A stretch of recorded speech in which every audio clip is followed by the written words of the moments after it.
जय जिनेन्द्र बंधु, आज सुनते हैं 10 लक्षण व्रत कथा। उत्तम क्षमा मार्दव आर्जव, सत्य सोच संयम तप जान, त्याग अकिंचन ब्रह्मचर्य, मिलिए 10 लक्षण धर्म बखान। ये स्वाभाविक आत्म के गुण, जे नर धरे सुधी गुणवान। 3 पद वंद कथा 10 लक्षण, वति की कहूँ सुनो मनयान। घातीगण द्वीप के पूर्व विदय क्षेत्र में विशाल नाम का एक नगर है। वहां का प्रियंका नाम का राजा अत्यंत नीति निपुण और प्रजावत्सल था। रानी का नाम प्रियंका था और उसके गर्भ से उत्पन्न हुई कन्या का नाम मृगांक लेखा था। इसी राजा के मंत्री का नाम मतिशेखर और इस मंत्री के उसकी शशि प्रभा स्त्री के गर्भ से कमल सेना नाम की कन्या थी। इसी नगर के गुणशेखर नामक एक सेठ के यहाँ उसकी शील प्रभा नाम की सेठानी से एक कन्या मदन वेगा नाम की हुई थी और लक्ष्मण नामक ब्राह्मण के घर चंद्रभागा भार्या से रोहिणी नाम की कन्या हुई थी। ये चारों मृगांक लेखा, कमल सेना, मदन वेगा और रोहिणी कन्याएं अत्यंत रूपवान, गुणवान तथा बुद्धिमान थी। वे सदैव धर्म आचरण में सावधान रहती थी। एक समय बसंत ऋतु में ये चारों कन्याएं अपने अपने माता पिता की आज्ञा लेकर वन कीड़ा के लिए निकली। सो भ्रमण करती हुई कुछ दूर निकल आई। जबकि ये वन की स्वाभाविक शोभा को देखकर आह्लादित हो रही थी, उसी समय इनकी दृष्टि उस वन में विराजमान मां मुनिराज पर पड़ी और वे विनय पूर्वक उनको नमस्कार करके वहां बैठ गई और धर्मोपदेश सुनने लगी। उसके पश्चात मुनि तथा श्रावकों का द्विविध प्रकार उपदेश सुनकर वे चारों कन्याएं हाथ जोड़कर पूछने लगी, हे नाथ, यह तो हमने सुना, अब दया करके हमको ऐसा मार्ग बताइए जिससे इस पराधीन स्त्री पर्याय तथा जन्म मरण आदि के दुखों से छुटकारा मिले। तब मुनिराज बोले, बालिकाओं सुनो, यह जीव अनादिकाल से मोह भाव को प्राप्त हुए विपरीत आचरण करके ज्ञान वर्ण आदि अष्टकर्मों को बांधता है और फिर पराधीन हुआ संसार में नाना प्रकार के दुख भोगता है।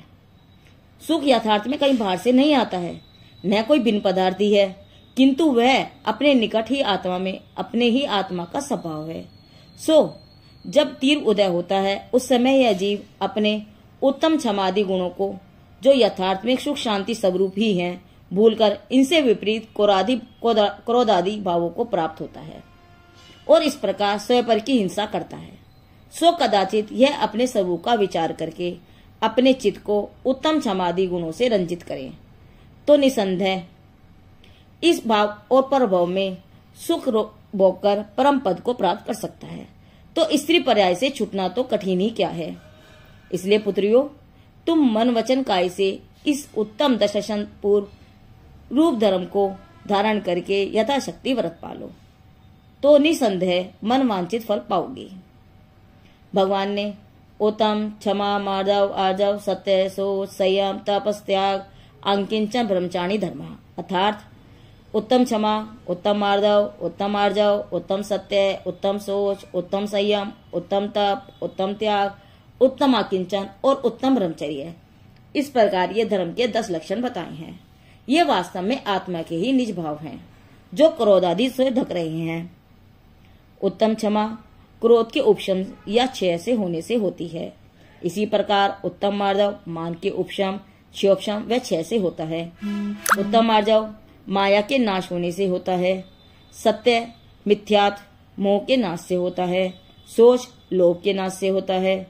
संयम विषय अनुराग कम व नाश करने से होता है। तप इच्छाओं को रोकने से, मन को वश करने से होता है। त्याग ममत्व राग भाव कम या नाश करने से होता है। आकिंचन निष्प्रयता से उत्पन्न होता है और ब्रह्मचर्य काम विकार और उनके कारणों को छोड़ने से उत्पन्न होता है।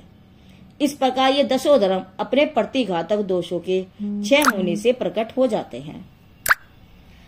प्रथम क्षमावान प्राणी कदापि किसी जीव से वैर विरोध नहीं करता है और न ही किसी को बुरा भला कहता है, किंतु दूसरों के द्वारा अपने ऊपर लगाए हुए दोषों को सुनकर अथवा आए हुए उपद्रवों पर भी विचलित चित्त नहीं होता है और उन दुख देने वाले जीवों पर उल्टा करुणा भाव करके क्षमा देता है तथा अपने द्वारा किए हुए अपराधों की क्षमा मांग लेता है।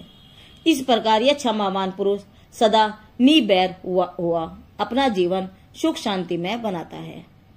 इसी प्रकार मार्दव धर्मधारी नर के क्षमा तो होती ही है, किंतु जाति, कुल, ऐश्वर्य, विद्या, तप और रूप आदि समस्त प्रकार के मदों के नाश होने से विनय भाव प्रकट होता है। अर्थात वह प्राणी अपने से बड़ों में भक्ति व विनय भाव रखता है और छोटों में करुणा व नम्रता रखता है। सबसे यथा योग्य मिष्ट वचन बोलता है और कभी भी किसी से कठिन शब्दों का प्रयोग नहीं करता है। इसी से यह मिष्ट भाषी विनयी पुरुष सप्रिय होता है और किसी से द्वेष न होने से स आनंद जीवन यात्रा करता है। आर्जव धर्मधारी पुरुष क्षमा और मार्दव धर्म पूर्वक ही आर्जव धर्म सरलता को धारण करता है। इसके जो कुछ बात मन में होती है सो ही वचन से कहता है और कही हुई बात को पूरी करता है। इस प्रकार यह सरल परिणाम पुरुष निष्कपट होने के कारण निश्चिंत तथा सुखी होता है। सत्यवान पुरुष सदैव जो बात जैसी है अथवा वह जैसी उसे जानता समझता है वैसी ही कहता है, अन्यथा नहीं कहता। कहे हुए वचनों को नहीं बदलता और न कभी किसी को हानि व दुख पहुंचाने वाले वचन बोलता है। वह तो सदैव अपने वचनों पर दृढ़ रहता है। इसके उत्तम क्षमा, मार्दव, आर्जव ये तीनों धर्म अवश्य ही होते हैं। यह पुरुष अन्यथा प्रलापी न होने से विश्वास पात्र होता है और संसार में सम्मान व सुख को प्राप्त होता है। सोचवान नर उपयुक्त चारों धर्मों को पालता हुआ अपनी आत्मा को लोभ से बचाता है और जो पदार्थ न्याय पूर्वक उद्योग करने से उसके शैक्षण के अनुसार उसे प्राप्त होते हैं वह उसमें संतोष करता है और कभी स्वप्न में भी प्रधन हरण करने के भाव इनके नहीं होते हैं। यदि अशुभ कर्म के उदय से इसे किसी प्रकार का भी घाटा हो जाए अथवा किसी प्रकार से द्रव्य चला जाए तो भी यह दुखी नहीं होता है और अपने कर्मों का विपाक समझकर धैर्य धारण करता है, परंतु अपने घाटे की पूर्ति के लिए कभी किसी दूसरे को हानि पहुंचाने की चेष्टा नहीं करता है। इसको तृष्णा न होने के कारण सदा आनंद में रहता है और इसीलिए कभी किसी से ठगाया भी नहीं जाता है। संयमी पुरुष भी उक्त पांचों व्रतों को पालता हुआ अपनी संयमी इंद्रियों को उनके विषयों से रोकता है। ऐसी अवस्था में इसे कभी कोई पदार्थ इष्ट व अनिष्ट प्रतीत नहीं होते हैं, क्योंकि विषय अनुरागता के ही कारण अपने ग्रहण योग्य पदार्थ इष्ट और अरोचक व ग्रहण न करने योग्य अनिष्ट माने जाते हैं। सो इष्ट अनिष्ट कल्पना न होने के कारण उनमें हे उपाध्याय कल्पना भी नहीं रहती है, तब संभाव होता है। इसी से यह समरस आनंद को प्राप्त होता है।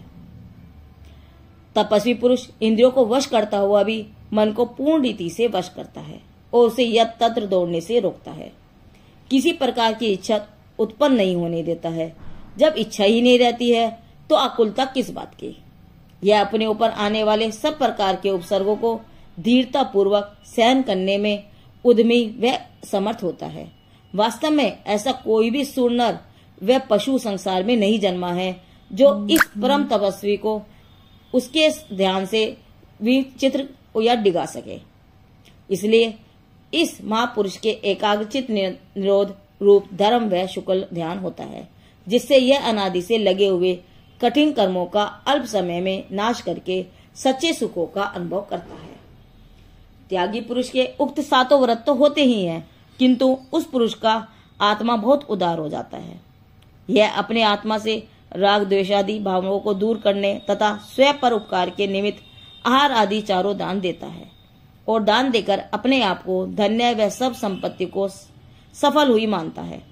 यह कदापि सपन में भी अपनी ख्याति व यश नहीं चाहता है, न दान देकर उसे स्मरण रखता है अथवा न कभी किसी पर प्रकट ही करता है। वास्तव में दान देकर भूल जाना ही दानी का स्वभाव होता है। इससे यह पुरुष सदा प्रसन्नचित रहता है और मृत्यु के समय उपस्थित होने पर भी निराकुल रहता है।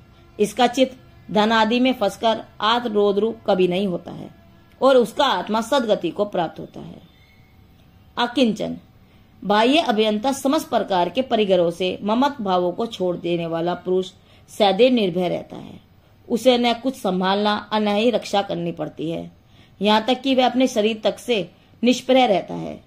तब ऐसे महापुरुष को कौन पदार्थ आकुलित कर सकता है, क्योंकि वह अपनी आत्मा के सिवाय समस्त प्रभावों या विभावों को हे अर्थात त्याज्य समझता है।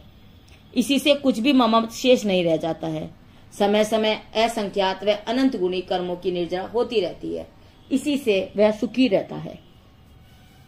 ब्रह्मचर्यधारी महाबलवान योद्धा सदैव उक्त नव व्रतों को धारण करता हुआ निरंतर अपनी आत्मा में ही रमण करता है। वह बाह्य स्त्री आदि से विरक्त रहता है। उसकी दृष्टि में सब जीव संसार में एक समान प्रतीत होते हैं और स्त्री पुरुष नपुंसक आदि का भेद कर्म की उपाधि जानता है।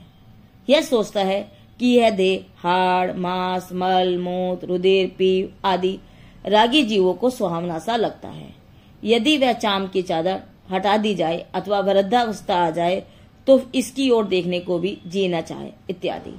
ऐसी घृणित शरीर में कीड़ा करना क्या है, मानो विष्टा के कीड़ावत उसमें अपने आप को चरगुती के रूप में डालना है। इस प्रकार यह सुबठ प्रकार के दुर्जय किलों को तोड़कर अपने अनंत सुखमयी आत्मा में ही विहार करता है। ऐसे महापुरुषों का आदर सब जगह होता है। तब कोई भी कार्य संसार में ऐसा नहीं रह जाता है जिसे वह अखंड ब्रह्मचारी न कर सके। तात्पर्य वह सब कुछ करने में समर्थ है। इस प्रकार इन 10 धर्मों का संक्षिप्त स्वरूप कहा, सो तुमको निरंतर इन धर्मों को अपनी शक्ति अनुसार धारण करना चाहिए। अब इन 10 लक्षण व्रत की विधि कहते हैं। भादो मास और चैत मास के शुक्ल पक्ष में पंचमी से चतुर्दशी तक 10 दिन पर्यंत व्रत किया जाता है। 10 दिन त्रिकाल सामायिक प्रतिक्रमण वंदना पूजन अभिषेक स्तवन स्वाध्याय और धर्म चर्चा आदि कर और कर्म से पंचमी को ओम ग्रीम अहन्मुख कमल समुद्गाताय उत्तम क्षमा धर्मागाय नमः इस मंत्र का 108 बार एक समय इस प्रकार दिन में 324 बार 3 काल सामायिक के समय जाप्य करें। इस उत्तम क्षमा गुण वाली की प्राप्ति के लिए भावना भाएं और उसके स्वरूप का बार बार चिंतन करें।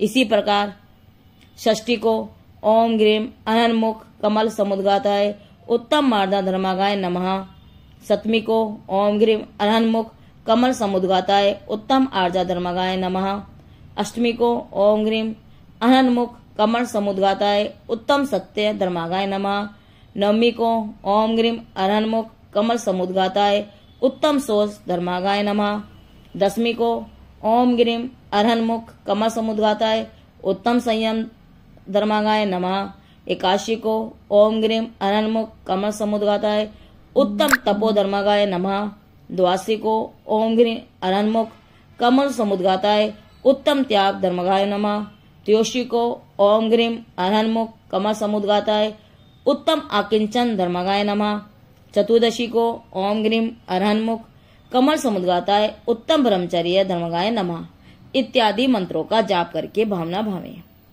समस्त दिन स्वाध्याय पूजादि धर्म कार्यों में बिताएं। रात्रि को जागरण भजन करें। सब प्रकार के राग द्वेष व क्रोध आदि कसाय तथा इंद्रिय विषयों को बढ़ाने वाली वी कथाओं का तथा व्यापार आदि समस्त प्रकार के आरंभों का सर्वथा त्याग करें। 10 दिन यथाशक्ति प्रोषद उपवास बेला तेला आदि करें अथवा ऐसी शक्ति न हो तो एकासन उनोदर तथा रस त्याग करके करें, परंतु कामोत्तेजक सच्चीकरण मिष्ट गरिष्ठ और स्वादिष्ट भोजनों का त्याग करें तथा अपने शरीर स्वच्छ खादी के वस्त्रों से ही ढकें। बढ़िया वस्त्र अलंकार न धारण करें और रेशम ऊन तथा फैंसी परदेसी व मिलों के बने वस्त्र छुए भी नहीं, क्योंकि वे अनंत जीवों के घास से बनते हैं और कामादिक विकारों को बढ़ाने वाले होते हैं। इस कारण यह व्रत 10 वर्ष तक पालन करने के पश्चात उत्साह सही उद्यापन कर दे, अर्थात छत चवर आदि मंगल द्रव्य जापमाला कलश वस्त्रादि धर्मोपकरण प्रत्येक 10-10 श्री मंदिर जी में पधराना चाहिए तथा पूजा विधान आदि महोत्सव करना चाहिए। दुखित भूखों को भोजन आदि दान देना चाहिए। वाचनालय विद्यालय छात्रालय औषधालय अनाथालय पुस्तकालय और दीन प्राणी रक्षक संस्थाएं आदि स्थापित करना चाहिए। इस प्रकार द्रव्य खर्च करने में असमर्थ हो तो शक्ति प्रमाण प्रभावना अंक को बढ़ाने वाला उत्सव करें, अथवा सर्वथा असमर्थ हो तो द्विगुणित वर्षों प्रमाण अर्थात 20 वर्ष व्रत करें। इस व्रत का फल स्वर्ग तथा मोक्ष की प्राप्ति होता है। यह उपदेश व व्रत की विधि सुन उन चारों कन्याओं ने मुनिराज के साक्षी पूर्वक इस व्रत को स्वीकार किया और निज घरों में आ गई। उसके पश्चात 10 वर्ष तक उन्होंने यथाशक्ति व्रत पालन कर उद्यापन किया। सो उत्तम क्षमादि धर्मों का अभ्यास हो जाने से उन चारों कन्याओं का जीवन सुख और शांति में हो गया। वे चारों कन्याएं इस प्रकार सब स्त्री समाज में मान्य हुई। उसके पश्चात वे आयु पूर्ण करके अंत समय समाधि वर्ण करके महाशुक्र नामक 10वें स्वर्ग में अमरगिरी, अमरचूल, देवप्रभु और पद्म सारथी नामक मैद्रादिक देव हुए। वहां पर अनेक प्रकार के सुख भोगते हुए अकृत्रिम जिन चैत्यालयों की भक्ति वंदना करते हुए अपनी आयु पूर्ण कर वहां से जम्बूद्वीप के भरत क्षेत्र में मालवा प्रांत के उज्जैन नगर में मूलभद्र राजा के घर लक्ष्मीवती नाम की रानी के गर्भ से पूर्ण कुमार, देव कुमार, गुणचंद्र और पद्म कुमार नाम के रूपमान व गुणवान पुत्र हुए और भले प्रकार बाल्यकाल व्यतीत करके कुमार काल में सब प्रकार की विद्याओं में निपुण हुए। उसके पश्चात इन चारों का ब्याह नंदन नगर के राजा इंद्र तथा उनकी पत्नी तिलक सुंदरी के गर्भ से उत्पन्न कलावती, ब्रह्मी, इंदुगात्री और केकू नाम की 4 अत्यंत रूपवान तथा गुणवान कन्याओं के साथ हुआ और ये दंपत्ति प्रेम पूर्वक कालक्षेप करने लगे। एक दिन राजा मूलभद्र ने आकाश में बादलों को बिखरे हुए देखकर संसार के विनाशिक स्वरूप का चिंतन किया और 12 अनुप्रेक्षा भाई। उसके 50 ज्येष्ठ पुत्र को राज्यभार सौंपकर आप परम दिगंबर मुनि हो गए। इन चारों पुत्रों ने यथा योग्य प्रजा का पालन व मनुष्यचित भोग कर कोई एक कारण पाकर जिनेश्वरी दीक्षा ली और महान तपस्या करके केवल ज्ञान को प्राप्त हुए। अनेक देशों में विहार करके धर्मोपदेश दिया और फिर शेष अघातीय कर्मों का भी नाश करके आयु के अंत में योग निरोध करके परम पद को प्राप्त हो गए। इस प्रकार उक्त चारों कन्याओं ने भी विधि पूर्वक इस व्रत को धारण करके स्त्रीलिंग छेद कर स्वर्ग तथा मनुष्य गति के सुख भोग कर मोक्ष पद प्राप्त किया। इसी प्रकार जो और जीव मन वचन काय से इस व्रत का पालन करेंगे वे भी उत्तरोत्तम सुख को प्राप्त होंगे। मंगलांग लेखादि कन्याएं 10 लक्षण व्रतधार दीप लहो निर्वाण पद बंधु बारंबार। 10 लक्षण व्रत की यह कथा जैन कथा संग्रहकर्ता व लेखक धर्मरत्न पंडित दीपचंद वर्णी जी से ली गई है। जिन देव की वाणी आगम वाणी।